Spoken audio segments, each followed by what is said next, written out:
Bueno, entonces vamos con un repaso de lo que es la electrocardiografía en pediatría, definiendo un poco qué es la actividad eléctrica del corazón. ¿Sí? Recordemos que la contracción de los miocardiocitos es disparada o es gatillada por potenciales de acción que rodean a la membrana del músculo y que el corazón se contrae rítmicamente como resultado de estos potenciales que se autogeneran y que dan la propiedad de autorritmicidad. Estas células autorrítmicas o marcapasos constituyen el 1% del total de las células cardíacas y son células especializadas que no tienen función contráctil, sino que se especializan en conducir el impulso nervioso. Inician y conducen los potenciales de acción que son responsables de esta contracción cardíaca. Las células contráctiles constituyen el 99% de las células cardíacas y su función es la de entonces contracción mecánica, generando un efecto de bomba cardíaca que va a permitir el impulso de la sangre. Fíjense la diferencia de estructura entre lo que es la estructura sincitial de la célula cardíaca, ¿sí? Donde las células son como ramificadas, por decirlo de alguna forma, y la estructura de los miocitos de los músculos estriados, que son células longilíneas multinucleadas. La estructura es parecida, pero a la vez es diferente. La actividad marcapaso, a diferencia de las células del músculo esquelético y las nerviosas que necesitan de un estímulo para activar el potencial de reposo, bueno, las células cardíacas no tienen ese potencial de reposo. Estas células cardíacas tienen lo que se llama un potencial marcapaso, es decir, que su potencial de membrana se despolariza lentamente hasta que alcanza el umbral de disparo, que es llamado el potencial de marcapasos. Mediante ciclos repetidos de estas despolarizaciones y disparos, las células cardíacas autorrítmicas inician en forma cíclica los potenciales de acción, que se distribuye por todo el corazón para disparar lo que es el latido cardíaco sin ninguna estimulación nerviosa, es decir, que son autosuficientes. ¿Por qué decimos que es rítmica y autorrítmica? Porque inicia la despolarización y cuando va descendiendo el ciclo, ahí nomás arranca el próximo ciclo. Ahí lo vamos a ver en un gráfico. Acá tenemos los potenciales electrofisiológicos desde menos 90 a más 20. Y vamos a ver que la célula cardíaca ronda el potencial negativo de alrededor de menos 60, menos 65. ¿Sí? Estamos en esa zona. El impulso cardíaco, como pueden ver, tiene un potencial que cuando supera el umbral genera el disparo y luego desciende, pero no hay ningún periodo de latencia, sino que vuelve a iniciar el ciclo de disparo. Tenemos una primera fase, un primer tramo, en donde el inicio del potencial de acción hasta el umbral de disparo se debe a la entrada rápida de sodio a través de unos canales que se llaman canales Fanny o I latinas F minúscula, es la sigla de estos canales Fanny que permiten la entrada lenta de sodio, entrada lenta de sodio. Y este canal de sodio es dependiente de voltaje. Y a la vez que entra el sodio por estos canales Fanny, se cierra también la salida de potasio por los canales de potasio. Luego viene un segundo tramo ascendente, donde ya se superó el potencial el umbral del potencial de acción, y se genera la entrada de calcio a través de los canales tipo T, que son los transitorios, y los canales lentos. Los tipo T son los canales rápidos, los tipo L son los de long lasting o de larga duración, digamos, de entrada lenta de calcio. Pero al mismo tiempo se van cerrando los canales de sodio. Luego, cuando comienza la repolarización de la membrana, se produce porque se produce un eflujo, es decir, una salida de potasio desde la célula, ¿sí? A la vez que se cierran los canales lentos de calcio. Entonces, en primera instancia tenemos una apertura de los canales de sodio y un cierre de los canales de potasio y se reinicia la despolarización. Se cierran, una vez que la despolarización supera el umbral, se cierran los canales de sodio de tipo IF o Fanny y entra calcio a través de canales transitorios y de larga duración, los T y los L. Y por último, se cierran los canales L de calcio y se abren de vuelta los canales de salida de potasio. Y así se produce el potencial de descarga electrofisiológica de las células marcapasos. Y ahí lo pueden ver graficado, ¿sí? Ahora bien, ¿qué pasa con las fibras que no son automáticas? La fibra de tipo, por ejemplo, muscular, que requiere de un estímulo nervioso para ser despolarizada. El potencial arranca en los menos 90, así que el potencial de membrana es mucho más negativo. Tiene una duración mayor de unos 250 milisegundos. El ascenso del potencial se debe a la entrada rápida de sodio. Luego hay como una etapa de meseta que se debe a la salida rápida de potasio. Y hay un retorno, una repolarización que se debe a la entrada lenta de calcio. Pero esto se produce únicamente cuando hay estimulación nerviosa. Si no hay estimulación nerviosa, no hay contracción de la fibra muscular. ¿Está? Y por último, la vuelta a la calma se debe a la salida rápida de potasio a través de canales de potasio. Entonces, ¿qué podemos inferir de estas dos secuencias de la célula marcapaso y del potencial de acción de las células que no son autorrítmicas? Que cuando perdemos los marcapasos fisiológicos del corazón y el ritmo marcapaso lo agarran los marcapasos subsidiarios, como por ejemplo el músculo cardíaco, ¿sí? La velocidad de conducción va a ser mucho más lenta, porque de por sí tenemos una duración de 250 milisegundos por cada potencial de acción. Y necesitamos de un estímulo nervioso que lo va a asumir el sistema nervioso autónomo. Esto es el sistema de conducción o sistema cardionector o sistema marcapasos del corazón, que está constituido por un nódulo sinusal en la unión de la aurícula derecha con la vena cava superior y tres haces internodales que van a dirigir el impulso hacia el nódulo aurículo-ventricular y un haz que va a conducir hacia la aurícula izquierda. Una vez que el impulso llega al nódulo auriculoventricular, se produce un freno fisiológico que permite la contracción auricular y el vaciado auricular dentro de los ventrículos. Y luego el impulso se conduce por el haz de His, que tiene una rama derecha y una rama izquierda, y a su vez la rama izquierda se divide en mi rama anterior y en mi rama posterior.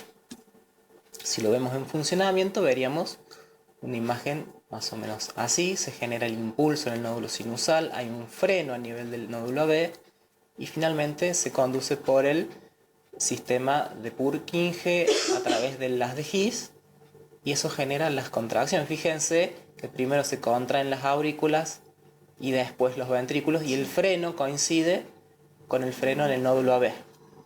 ¿Tá? Se puede ver bien gráfico en la imagen.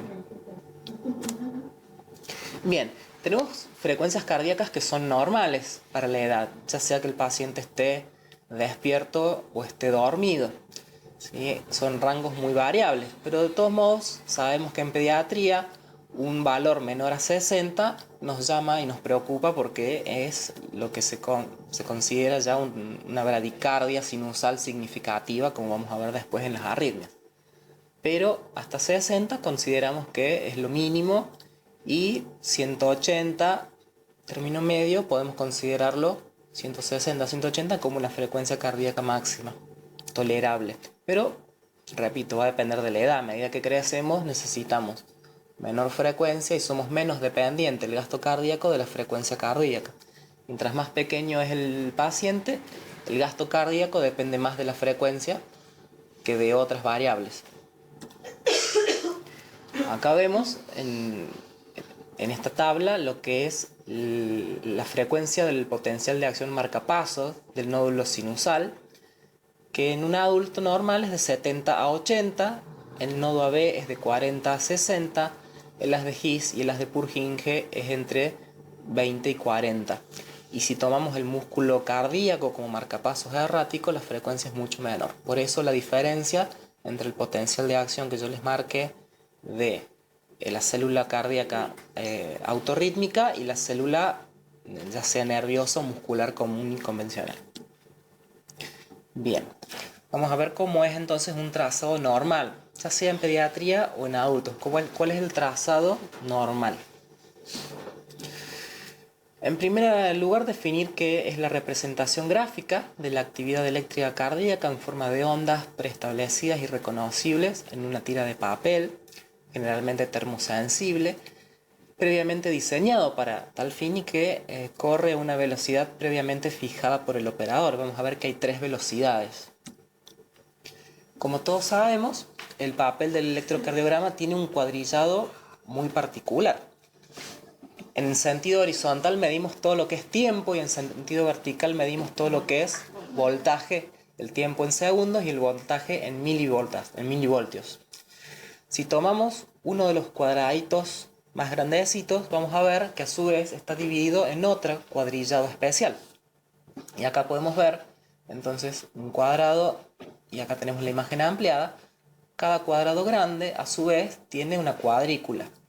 Y vamos a tener 1, 2, 3, 4, 5 cuadraditos en la línea del tiempo, es decir, en sentido horizontal, medido en segundos, y 1, 2, 3, 4, 5 en sentido vertical, donde medimos voltaje en milivolts. Cuando medimos tiempo, es decir, en el sentido horizontal, cada cuadradito mide o vale 0,04 segundos. O sea que en un cuadrado grande tenemos 0,20 segundos. Y en sentido vertical, cada cuadradito vale 0,1. Entonces, 5 cuadraditos son 0,5 milivoltios. ¿Está? El papel normalmente corre a una velocidad de 25 milímetros por segundo. Y eso nos va a dar los valores normales que vamos a ver después de las ondas del electrocardiograma. Ahora bien, podemos programar la velocidad de la máquina a 50 milímetros por segundo. Y eso hay que tener cuidado porque nos puede dar una falsa interpretación de bradicardia. O sea, cada cuadradito sería 0,02. Claro, se alarga, entonces vale inversamente proporcional. Y si la velocidad del papel es de 12,5, se va a cortar. Entonces nos va a dar una falsa interpretación de una taquicardia. Por eso es muy importante saber cuál es el valor a cual está corriendo la tira de papel. Bueno, acá tenemos otra imagen donde vemos resumido lo que hablábamos recién. Cada cuadradito chiquitito en el eje vertical medimos milivoltios, ¿sí? Vale 0,1 milivoltios. Entonces, dos cuadrados grandes, es decir, 1 centímetro, equivale a 1 milivoltio.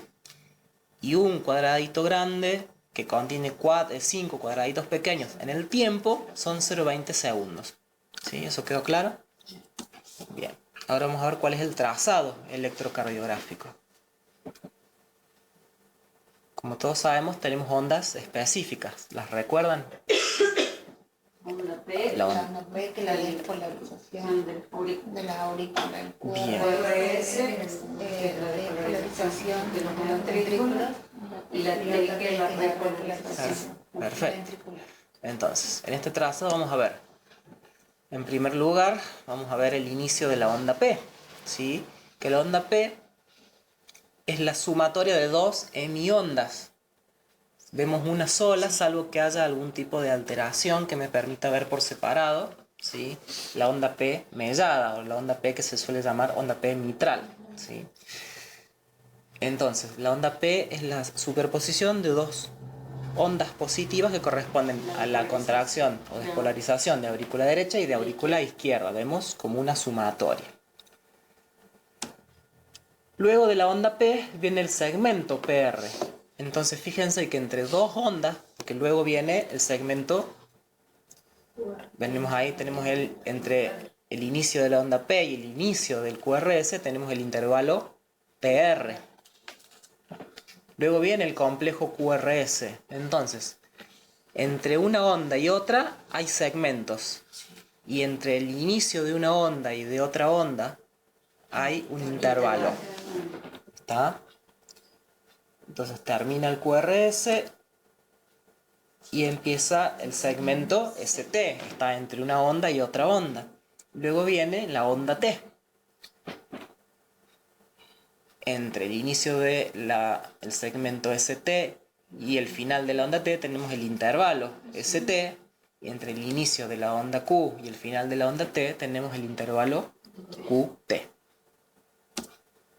Luego, en algunos casos, el trazado puede continuar y puede verse una pequeña onda U que se la ha relacionado con la repolarización auricular. Bien. Ahora, ¿cómo calculamos la frecuencia cardíaca? Les voy a enseñar dos formas. Tenemos un trazado electrocardiográfico. Vamos a tener una distancia entre el pico de una R y el pico de otra R. Y la técnica número 1 dice que contamos desde el pico de la primera onda R, que coincide con una línea gruesa vertical, 300, 150, 100, 75, 50, 40, 30, 20 y así sigue. ¿Ah? En este caso vemos que hay 1, 2, 3, 4, 5 líneas gruesas o 5 cuadrados grandes entre un QRS y otro QRS. Entonces tenemos 300, la mitad de 300 es 150, luego 100, 75 y 50. La frecuencia de este trazado electrocardiográfico es de 50 latidos por minuto. Si lo vemos en grande, vemos que podemos aplicar otra técnica, que es la número 2, donde contamos los cuadraditos pequeños que hay entre el pico de una onda R y el segundo pico de la segunda R o R'. Estos cuadraditos chiquitos los contamos y los dividimos por 1500, que es una constante. Y como vemos, al igual que en el gráfico, nos da 50 latidos por minuto. Fíjense. Pero son 25. Tenemos 5, 10, 15, 20, 25. 1500 dividido 25 te da 60. Y si fuera 30 te va a dar 1500 dividido 30 te va a dar 50. Esta es otra forma también, nada más que te tenés que poner a ver los cuadraditos que hay. Ahora, Sí. la técnica 1 es siempre fijo, o sea, 300, es siempre estándar. Es estándar porque no tiene una lógica, porque 300, 150, 100, 75, 50, o sea, primero, luego la mitad, después el resto 50, después 25, Sí. después 10, o sea, lo tenés que Es una regla estándar, exactamente. Y después de 40, que sigue 30. De 10 en 10. Después Después de 50 50 es de 10 en 10. Exactamente. Bueno, ahora no voy a hablar del QT y el QT corregido. En pediatría le damos mucha importancia al QT y al QT corregido. ¿Sí? Sabemos que incluso hay medicaciones que afectan el QT, y aquellos pacientes que tengan QT largo o QT prolongado tienen más riesgo de hacer arritmias ventriculares, principalmente torsada de punta. Habíamos visto entonces todas las ondas, segmentos e intervalos. Y sabemos que el intervalo QT se mide desde el inicio de la onda Q o de la onda R hasta el final de la onda T. Y eso tenemos que ponernos a contar los cuadraditos chiquititos y multiplicarlos por 0.04. Muy bien. En este ejemplo, ¿cuántos cuadraditos hay desde que empieza la onda Q hasta que finaliza la onda T? Y hagamos cuenta, tenemos 5, 10 y tenemos 13, 14, 13. 13 por 0.04. ¿Cuánto nos da eso? 0,52. Bien, un valor de 0 mayor a 0.45 se considera ya es un QT prolongado. Ahora bien, yo no me quedo solo con el valor del QT, debo ajustar el QT para la frecuencia cardíaca del paciente. Y para ello hay una fórmula que se llama fórmula de Bassett, que es el QT corregido, que considera la distancia entre una onda R y la R que le sigue. Entonces, ese QT de 0.52 lo vamos a dividir por la raíz cuadrada de la distancia RR. Nos fijamos acá, la R comienza justo en una línea gruesa y finaliza justo en una línea gruesa. Entonces contamos 5, 10, 15, 20, 25 por 0.04. 1. La raíz cuadrada de 1 va a ser 1. Sí. ¿Está? Entonces, 0.55 que tenía el paciente, perdón. 0,52. 0.52. Entonces, ese paciente con un QT normal de 0.52 y un corregido de 0.52, te tiene que llamar la atención porque es un paciente con un QT prolongado. Hay que detectar alguna causa que le esté provocando, en primer lugar, el QT prolongado. Hay que descartar medicación, por ejemplo, los antihistamínicos, la ranitidina, la loratadina, la clorfeniramina, hay la claritromicina y los macrólidos en general dan prolongación del QT. Entonces, hay una lista interminable de drogas y de causas que pueden prolongar el QT. Descartando las causas medicamentosas, toxicológicas, tengo que interconsultar con el cardiólogo especialista en arritmias y descartar una causa puramente cardiológica. Puede ser un QT congénito, por ejemplo. ¿Sí? Entonces ese paciente debe ser monitorizado y debe ser medicado para que evite una torsada de punta. Bueno, medimos la distancia RR. Bueno, y el valor normal del QT corregido es entonces entre 0,3 y 0,45. Algunos autores dicen hasta 0,5. Muy bien. Vamos a ver un poco de las arritmias más comunes que podemos llegar a ver en la terapia intensiva pediátrica o en la sala de urgencias. En primer lugar, vamos a definir arritmia como una alteración del ritmo y la conducción cardíaca producidas por una alteración en la generación del impulso eléctrico cardíaco o en el sistema de conducción. Las vamos a clasificar muy fácil en taquiarritmias, bradiarritmias y ritmos de paro cardiorrespiratorio. El resto se lo dejamos al cardiólogo especialista. Nosotros como médicos de emergencias o médicos en este caso de terapia intensiva, nos vamos a centrar en los ritmos que tenemos que definir y resolver rápidamente. Lo primero que vamos a hacer en esta etapa es reconocer los ritmos de arritmia cardíaca. Entonces, las taquiarritmias las vamos a considerar las tres más importantes: la taquicardia sinusal, la taquicardia supraventricular y la taquicardia ventricular. Dentro de las bradiarritmias, la bradicardia sinusal y el bloqueo AB, y en los ritmos de paro o de colapso, la asistolia, la actividad eléctrica sin pulso y la fibrilación ventricular.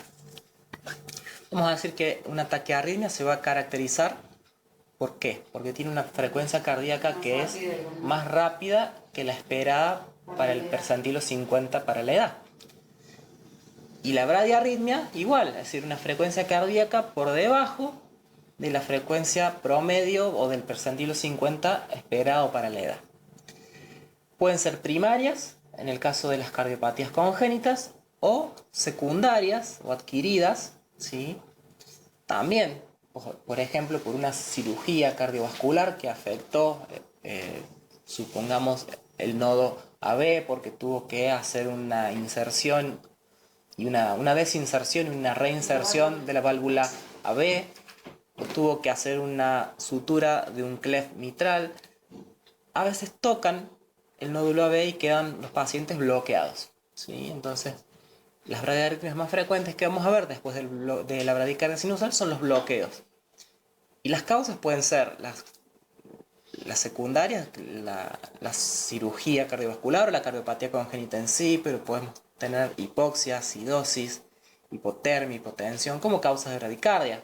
Eso nos va a dar frecuencia cardíaca baja, ondas P delante de cada QRS, o sea que el ritmo va, si es sinusal, tiene que haber onda P. Y si la bradiarritmia se sigue de QRS, el QRS es de tamaño y forma normal, siempre y cuando sea un ritmo sinusal. Y bueno, los ritmos de paro, el más frecuente es la asistolia, entre los llamados ritmos de colapso, donde también encontramos la AEP o actividad eléctrica sin pulso y la FB o fibrilación ventricular.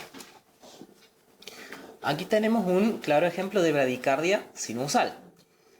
Nos vamos a preocupar o vamos a decir que esa bradicardia sinusal es significativa cuando la frecuencia cardíaca descienda por debajo de los 60 latidos por minuto. Estamos hablando de pacientes pediátricos que tienen más de 30 días de vida, ¿sí? Una frecuencia cardíaca en un lactante de 2 meses de 60 latidos por minuto que está internado en la terapia, me tiene que preocupar y tengo que asistir al paciente. Tengo que descartar las H y las T. Ver si hay hipovolemia, si hay hipoxia, si hay hidrogeniones, es decir, si hay una acidosis, ya sea metabólica o respiratoria, si hay hipo o hipercalemia. La hipoglucemia muchas veces no la monitorizamos y es causa de bradicardia sinusal. Y por supuesto la hipotermia. Los pacientes muchas veces llegan de quirófano con bradicardia y con hipotermia, en acidosis, mal ventilados.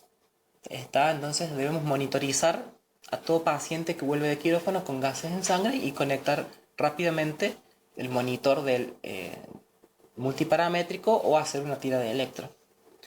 Debemos descartar si es un paciente que nos llega, un tóxico, taponamiento cardíaco en el postoperatorio, un neumotórax a tensión que nos puede dar bradicardia sinusal, alguna trombosis coronaria que en pediatría es rara pero se puede llegar a ver, y el tromboembolismo pulmonar agudo que también es raro pero puede ocurrir sobre todo en los postoperatorios o en algunos traumas graves, ¿sí? Con embolias grasas por ejemplo.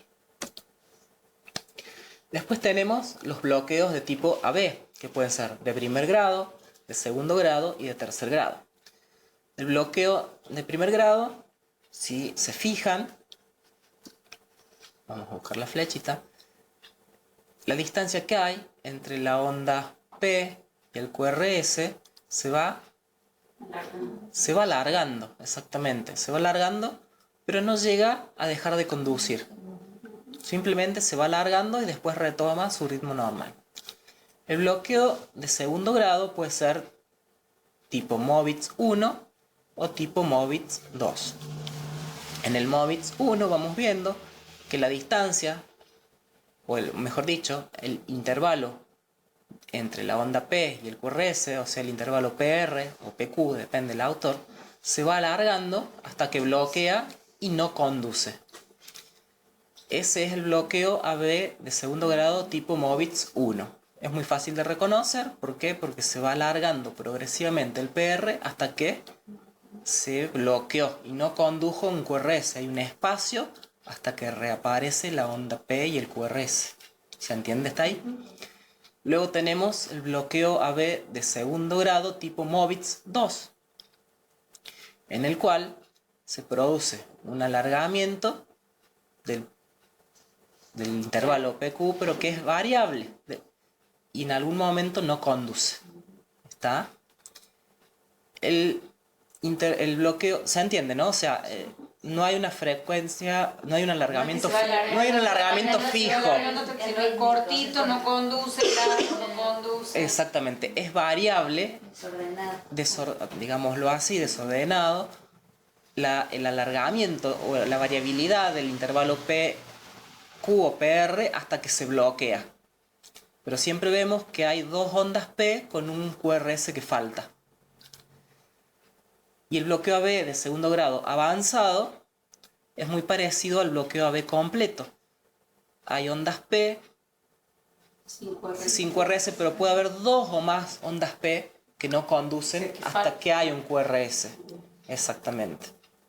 Este bloqueo de segundo grado AB avanzado, que es una variabilidad del MOVITZ 2, tiene todas las posibilidades de convertirse en un bloqueo AB de tercer grado, donde las ondas P están disociadas de los QRS.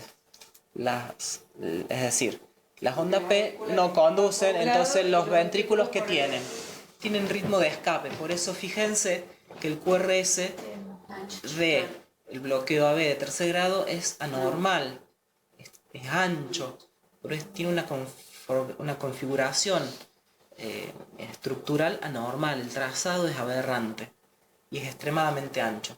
Ese es el bloqueo AB de tercer grado. Y vemos ondas P que están entremezcladas entre estos complejos de escape del QRS ¿sí? Que es de origen, puede ser nodal o puede ser ventricular, ¿sí? Generalmente son ritmos de escape nodal, es decir, del nodo AB, y vemos las ondas P que están entremezcladas y no conducen como debe con un QRS normal. Dentro de las taquiarritmias tenemos la taquicardia sinusal, que en pediatría la dividimos en lactantes y en niños menores, es decir, lactantes menores de 2 años y niños mayores de 2 años. Los lactantes normalmente tienen una frecuencia cardíaca menor de 220 y los niños menores de 180. Para que se considere sinusal, una de las características es la frecuencia cardíaca menor a esos valores. Onda P, que se puede visualizar, chiquita, pero se puede visualizar y que siempre se continúa de un QRS con un intervalo PR que es normal y constante, aunque sea chiquito. Mientras más pequeño el lactante, el paciente es más difícil de verlo. Pero, ¿en qué nos vamos a guiar? En la frecuencia cardíaca y en la regularidad de los QRS. Generalmente la taquicardia sinusal es irregular. No todos los QRS, si uno los puede medir, tienen la misma distancia. Sin embargo, el paciente tiene una taquicardia. Por eso decimos que el intervalo RR es variable. Tengo, supongamos, 200 de frecuencia con un intervalo RR variable, pero con ondas P seguidas de QRS, y el QRS siempre va a ser estrecho. ¿Se entiende, no? Perfecto. Ahora, sí. Si nosotros ahí calculáramos, pues no serían 350 Probablemente esta sea, sí, puedes tener una taquicardia. Porque vos decís, si el primero es 350 entre 2R, sí, probablemente 300. es 300. Sí. Claro, teóricamente es de 300. Este es un electro de un adulto, es una imagen que no se corresponde con el electro pediátrico. La verdad que es una frecuencia más alta. Probablemente este electro podamos considerarlo una taquicardia supraventricular, como vamos a ver ahora. La supraventricular tiene esa característica: más de 220 latidos por minuto en los lactantes, es decir, en los niños menores de 2 años, y más de 180 en los niños mayores de 2 años. El RR es constante, las ondas P, si pueden ver, están ausentes. Acá las ondas P están difíciles de visualizar, pero se llegan a ver. En la taquicardia supraventricular, las ondas P están totalmente ausentes o son invertidas al complejo QRS o directamente son amorfas. Pero lo más común es no poder ver la onda P. Si uno quiere, acá pudiéramos decir que hay una pequeña onda P, pero la gran mayoría de los complejos no se preceden de onda P.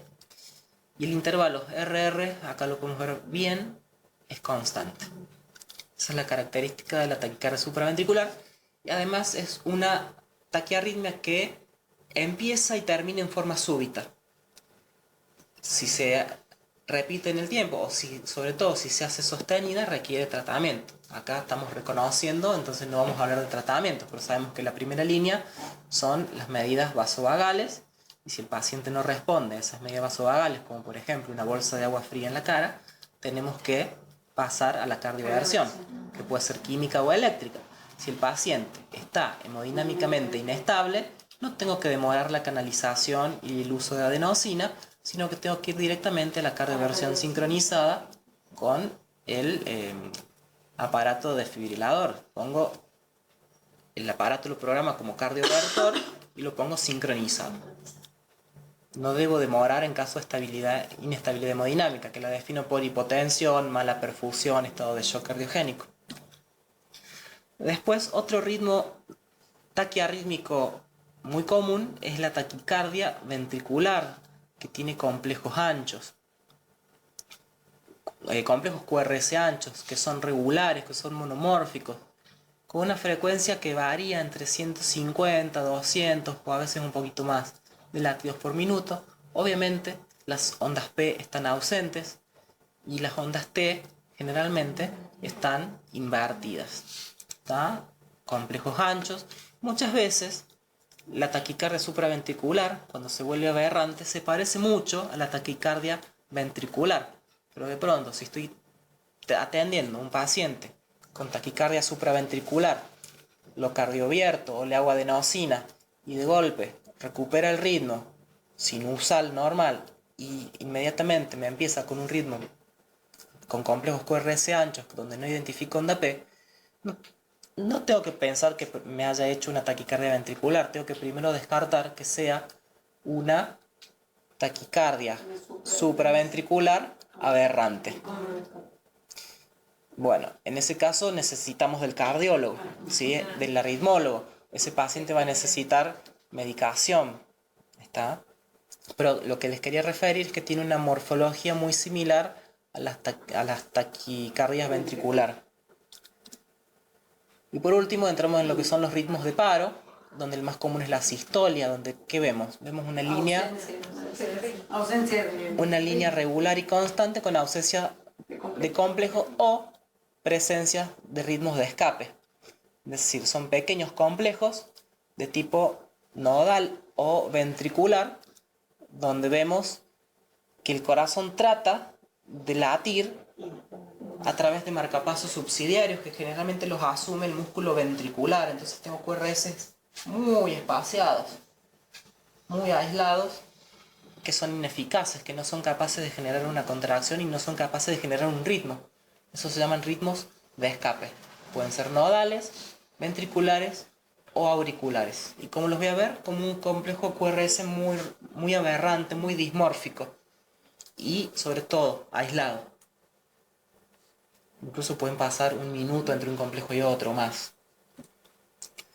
Después tenemos otro ritmo de paro, que es la fibrilación ventricular, donde vemos el típico patrón en dientes de sierra, que nos va a dar ausencia de pulsos, un estado de shock cardiogénico, no vamos a tener perfusión distal, y en este caso tenemos que desfibrilar al paciente, ¿sí? Pero es importante reconocer la imagen o sea, la morfología electrocardiográfica de la fibrilación ventricular en el patrón de dientes de sierra. No distingo nada, o sea, es todo un rayado irregular. No hay ondas P, no hay complejos QRS, no hay intervalos, no hay segmentos, no hay nada. La torsada de punta es una arritmia, taquiarritmia ventricular polimórfica. La que veíamos hace un rato era monomórfica, porque todos los complejos eran anchos y eran iguales. Acá vemos que empieza la arritmia y va como aumentando de tamaño, como si fuera haciendo una espiral. Si uno tiene imaginación, va viendo cómo se van aumentando y disminuyendo gradualmente los complejos. Y esa es la torsada de punta, y es muy común que la tengan aquellos pacientes que tienen un complejo, un QT corregido mayor a 0,5, o sea, un QT prolongado. Y eso es todo de